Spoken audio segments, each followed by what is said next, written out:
this bug investigation could not be finalized. This is the only query. 3 IOs changed in between. Sir आवेदक ने sir बार बार आवेदन दिया था sir. उससे पहले क्या थाना होता है? प्रभारी को दिया, फिर उसके बाद सर एसपी ऑफिस में मार्च महीने में दिया, फिर उससे क्या होता है? पीएचक्यू में सर उससे अपडेट क्या होगा? वो तो आपकी सर- आपकी जो है कर्महीनता दिखा रहा है। सर, उसको बार बार आवेदन देना पड़ रहा है क्योंकि आप कुछ काम नहीं कर रहे। सर उसके तथ्य डिफरेंट थे सर। जो थाना वो प्रभारी भी कुछ है तो what prevented you from filing a final report? Sir उसी की जांच के लिए सर इन्वेस्टिगेशन 8 महीने में जांच नहीं कर पाए आप? 8 महीने में आप जांच नहीं कर पाए? इसका जल्दी डिस्पोजल करा लेंगे। नहीं, जल्दी डिस्पोजल। आप मेरे ऊपर एहसान नहीं कर रहे हैं। आपकी नियुक्ति पब्लिक के लिए की गई है। You should remind yourself every day that you are meant for public, not for politicians. You are there to serve the public. 8 महीने का क्या एक्सप्लेनेशन है आपका? सर जो लास्ट इसने आवेदन दिया है सर, लास्ट आवेदन से मुझे मतलब नहीं, पहले आवेदन पे आपने क्या कार्रवाई करी? सर जो पहला आवेदन था उसमें उसका ये तर्क था कि सर उसकी पीठ पे चोट है सर। आपसे पोस्टमार्टम हुआ होगा ना? पोस्टमार्टम में जो आएगा वहां से आप आगे बढ़ेंगे। उसके बार बार के आवेदनों पे पढ़ेंगे आप। सर पोस्टमार्टम रिपोर्ट में सर पीठ पे चोट के निशान नहीं है sir. Left side of body उसके इंजरीज है तो जहाँ भी इंजरी है तो उसके ऊपर से आपने क्या इन्वेस्टिगेशन किया? सर। उसके बाद आपको जान के बहुत दुख होगा, आपके अधिकारी ना तो इन्वेस्टिगेशन करना जानते हैं, और अगर जानते हैं तो they have their own vested interest. They keep on contacting the so called accused so that they can extract their pound of flesh. इसलिए डिले होता है इन्वेस्टिगेशन में। सर आवेदक बार बार थाने पे उपस्थित हुआ है और उसने इंसिस्ट किया है कि सर इसको फाइनल रिपोर्ट ना लगा के इसकी गहराई से जान। उसके कहने पे आप चलते हैं। चलिए आपका ये स्टेटमेंट रिकॉर्ड कर लेते हैं कि आवेदक बार बार थाने में उपस्थित हुआ और उसने फाइनल रिपोर्ट लगाने से। चलिए इनको बुलाते हैं, आप फिर से आइएगा। Indiscriminately for all kind of promotions, whether it is academic promotions, whether it is a review DPC promotions, in all promotions, since Supreme Court has said let's go, so we will not do anything. We will maintain our blissful silence. Neither we will go to Supreme Court, nor we will answer to the High Court, but we will maintain blissful silence because we are IAS officers. पढ़ना है, लिखना है, नहीं कहीं sign करना है, मुंह चलाना है। जो बाबू ने बताया वो बोल दिया, डायरेक्टर के पीछे खड़ा बोल देगा जो बाबू बताएगा, उसको कुछ नहीं करना है। वही बल्लभ भवन में बैठ करके 10 से 5 की नौकरी करेगा, मंत्री जी से निर्देश देगा, चल देगा घर में। ऐसे तो ऊपर बैठाएगा, ये कोई काम ही मत करो। जब काम नहीं करो गलती कहां से होगी? तो डमी लोग को बैठाओ ऊपर। क्यों डायरेक्टर यही करते आए जीवन भर?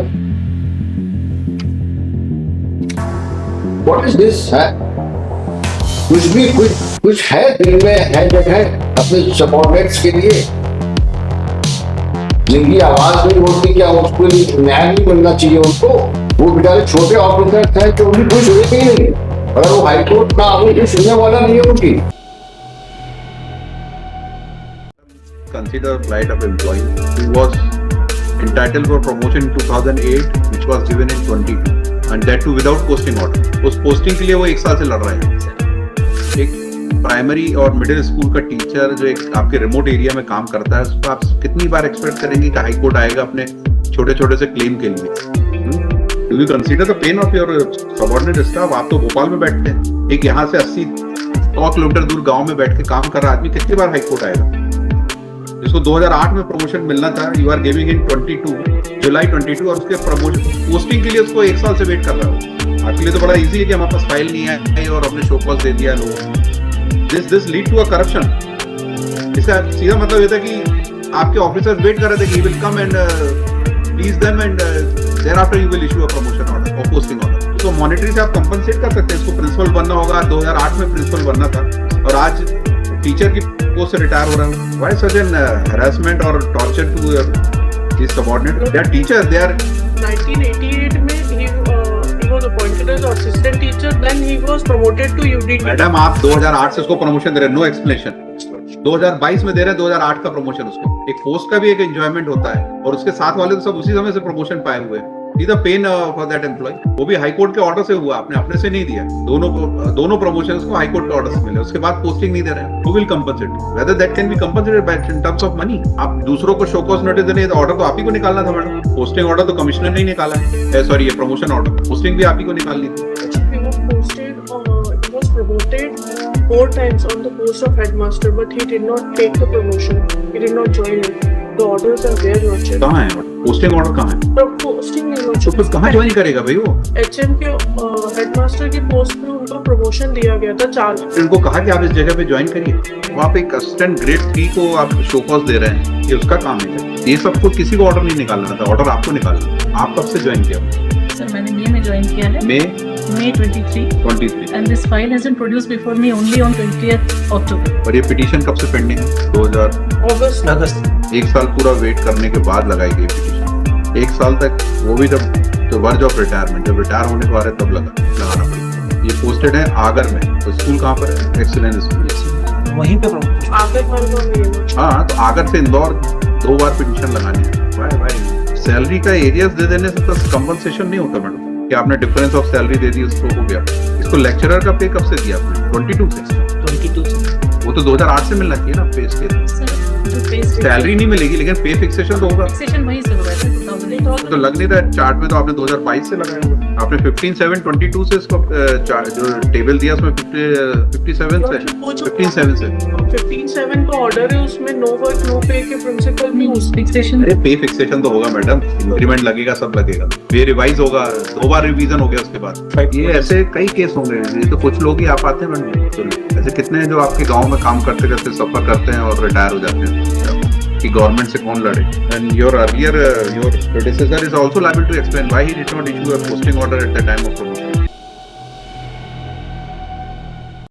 मैं पूछ रहा हूँ निलंबन 5 दिन के लिए क्यों किया? निलंबन तो आपको अंटिल फर्दर ऑर्डर्स करना चाहिए था। क्या किया 5 दिन में आपने? 5 दिन के लिए क्यों किया आपने? नॉनसेंस। आप भी भ्रष्ट दिख रही हो। ये तरीका है काम करने का? निलंबन 5 दिन का, 5 दिन में जवाब आना है, जवाब आया नहीं है। 1 तारीख की चिट्ठी है, आज 9 तारीख हो गई, तो निलंबन समाप्त हो गया, जवाब भी नहीं आया, कोई एक्शन भी नहीं हुआ। ये कौन सा तरीका है काम करने का आपका? किसने अधिकार दिया आपको कि सिर्फ 5 दिन के लिए करो और जवाब नहीं आया तब क्या किया आपने? 5 दिन बाद कोई ऑर्डर पास किया निलंबन बढ़ाने का? इन सब कुछ चपरासी बनवाओ। ये अफसर कहाँ के बन गई है? देने भर की तमीज नहीं है, अफसर बड़े बैठे हुए हैं, हद होती है। हाई कोर्ट संज्ञान लेके बैठा हुआ है, जनता परेशान हो रही है और इनकी एक्टिविटी देखो। अब उनकी हम कलेक्टर को बुलवाते हैं, he should remove all these officers. ये सब करप्ट लोग हैं, ये इस लायक हैं नहीं। ये सब बाबू से अफसर बने हैं कि डायरेक्ट बने हैं? क्या पहले बाबू थे तुम लोग? कहाँ से चुन के आए हो तुम लोग? वही जैसे नर्सिंग का एग्जाम होता है, इस लायक हो कि तुम लोग अफसर कहलाओ? हम सबके खिलाफ लिखेंगे। ये सारे ऑफिसर्स जो हैं, they are not even fit to be peons. ऐसा है रघुवंशी जी कि ये सब जो हैं शाम को वहीं जाके बैठते होंगे, अपना कट ले करके घर जाते होंगे। बेईमानों की जमात है ये। इनको बेसिक्स नहीं पता है कानून का कि जब जब्ती बनती है तो कैसे उसको सीज किया जाता है। एक्ट में लिखा हुआ है, रूल्स में लिखा हुआ है। तुम किस पद पे हो? चपरासी बनोगे कि तुमको वाटर बॉय बनवाया जाए? कौन आए बाहर जो धमका रहे हैं आपको? कोई नहीं धमका रहा सर, कोई मिला ही नहीं इनसे, कोई नहीं मिला। My learned friend can make that statement. आपके साथ कोई है क्या? कंप्लेनेंट को बोलिए इनके गार्ड के साथ जाके दिखाएं जरा कौन है। उनको अंदर ले आए, उनको जाके जाइए, वो 2 आए हैं, उनको ले आइए सर। ये कौन, जैसा ये पूछ रहे हैं कौन है सर, ये कौन है, ये कौन है उसका? कौन है आप? How are you interested? ये उनका रिलेटिव है उसका। ये रीत बलवानी का। ये तो रीत बलवानी सोचिए अरेस्ट में नहीं है, बाहर है, तो भी रिलेटिव की क्या जरूरत है सर? ये बिल आप वो तो बाहर है, आपको इंस्ट्रक्शन दे सकते हैं, इनकी क्या जरूरत है? आप हैं कौन? Who are you? आप यहाँ क्यों आए हैं? आप कौन है? तो वो रीत दीवानी तो ये खुद ही बाहर है ना, उसको क्या जरूरत है आपकी? पर्सन इंस्ट्रक्टिंग आपको उन्होंने कोई लेटर दिया है? आपको कोई ऑथराइजेशन लेटर दिया है कि हमारी तरफ से मुकदमे में इंस्ट्रक्शन दीजिए इनको? आपको कोई लेटर दिया है, आपको कोई लेटर दिया है, आप यहाँ कोर्ट प्रोमाइसिस के अंदर दिखिएगा नहीं दोबारा। I will send you to jail directly from here, ना वकील साहब के ऑफिस में। आपके पास कोई इंस्ट्रक्शन नहीं है, क्यों आए हैं आप कोर्ट? इनको आज भेज दें क्या आपको अंदर? Sir, he'll not come to the court. He'll not. If this is the thing that it has to be argued, Why he there? जब इनको कोई ऑथराइजेशन लेटर नहीं है क्लाइंट का, क्लाइंट ने इनको ऑथराइज नहीं किया है केस में, वो माइनर नहीं है, पागल नहीं है, बीमार नहीं है, तो ये क्यों है यहाँ पे? और कोई ऑथराइजेशन नहीं है इनको। अरे ये कोई भी अंकल है, इनको कोई इंस्ट्रक्शन है क्या? ये क्यों आए हैं, हम ये पूछ रहे हैं। इनको जब कोई इंस्ट्रक्शन नहीं है तो ये क्यों आए हैं यहाँ पे कोर्ट में?